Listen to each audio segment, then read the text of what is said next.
Chris Fernari here for Brewbound.com, and we are live from Oskar Blues, the first day here, a couple days early in Colorado for the Great American Beer Festival 2013. I have Chad Melis here from Oskar Blues. Chad, thanks for having us. Yeah, man. How's it going, Chris? Oh, it's going great. We literally just stepped off a plane, but I'm happy that I have some beer here, and I'm able to chat with you for a little bit. Yeah, you're in the right spot for beer, that's for sure. Great. So, you guys have had a pretty fantastic year. I remember seeing some mid-year numbers, some mid-year growth numbers for you. Why don't you walk me through 2013 thus far? How are sales, and what are some of your key markets? Yeah, we just opened our new brewery in North Carolina. December 12/12/12 was our first brew. So we kicked off the year, or we ended 2012 at 85,700 barrels. So, had some pretty aggressive goals this year, starting with an East Coast brewery and a West Coast brewery.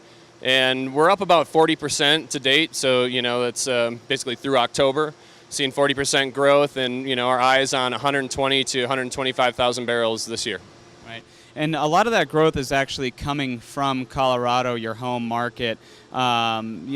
Talk to me about how you guys have been able to maintain your market share here, even amidst so many new brewery openings. I mean, it seems like there's one opening up in Denver and Boulder every single day.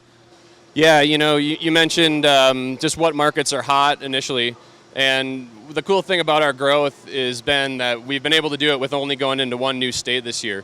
So Colorado has stayed hot. California has done really well for us.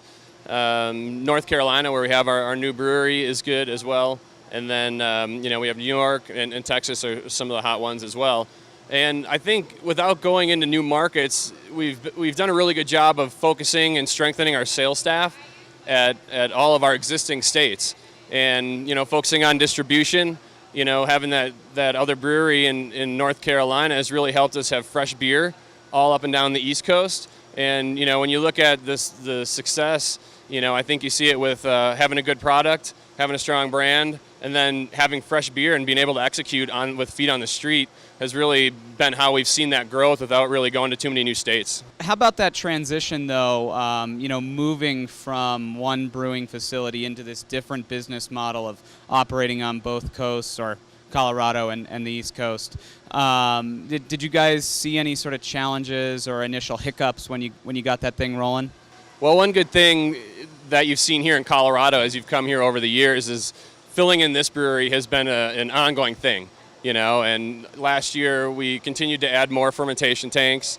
We added a new filler seamer, and a lot of those upgrades that we've done, whether brew house, fermentation, or canning, translated really well to Brevard. So it's something that we had done kind of earlier in the year, and we felt really comfortable with the equipment. And, you learn some things along the way. So I feel like we had a leg up when we went there to do it a little bit more smoothly than we did in Colorado. Certainly there are some changes. The brew house is a little bit different. The water's a little bit different. But really, it's gone really pretty smoothly. And I think we're all happy with the beer. The market seems happy with the beer. And it's really been more fun than headache so far. So it's been good. So you briefly touched on it earlier. You're heading out to Brevard soon to kind of go through that 2014 planning. What's on the horizon for you guys? What are you able to share in terms of potential new markets you guys might be keying in on? Any new styles or new packages that you guys are toying with? Yeah, in 2013 we played it pretty sensible as far as new markets. As I said, we went to Michigan is really the only new market we went to this year, and we'll probably go to Indiana before the end of the year. What we've been able to do is just focus on the areas we're in, try to bolster our sales staff and find growth organically in that way. With that being said, Indiana probably before the end of the year, and then we're a little bit conservative of what's going to happen in 2014. But as long as we keep seeing success in our existing markets with the game plan that we have, I think we'll continue to build our sales staff there. But, Oskar Blues has always kind of wanted to be aggressive and really get after it. So I would imagine, not holding us to a number, but we'd get to a handful of new markets next year. Great. Well, I'd be remiss if I didn't bring up the 19.2 cans, which you guys introduced this time last year at Yep. GABF. At the time, I think I was sort of pressing you, asking if this was going to be a C-store package and really C-store focused. And I've seen it crop up in some convenience accounts locally where we are in Massachusetts. So how are sales of this can, and where is it seeing the best penetration? Yeah, it's going really well. I think it's a learning process, not only for us and our distributors, but also for retailers. It's not a super high-end kind of $9 bomber. It's we're looking at $2.99 to $3.49. They're core brand beers, and it's the first single-serve craft package that they've seen. So it's not exactly what everybody expects when they're looking at how to set up their store with a bomber. So I think there's a certain amount of learning curve that's going on with that, but we're seeing a lot of success where we expected, which was music venues, the House of Blues, Red Rocks, the Fillmore, also baseball stadiums where the Asheville Tourists play in North Carolina. We sold a lot of these through there.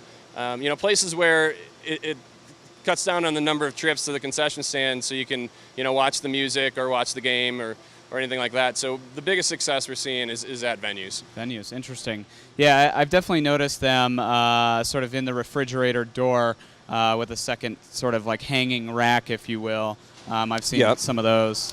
Yeah, we created that rack because it is something that is a little bit of a learning process, I feel like, and we didn't want to have retailers just commit to giving up shelf space. So we created, that suction cup handle for the door just to create a little bit of shelf space and allow retailers to kind of go through the learning process with us. Chad, thanks for taking the time to chat with us man. today, and hopefully we'll come back here next year and do this all again. Sounds good. We'll keep putting fermenters in here. Cheers.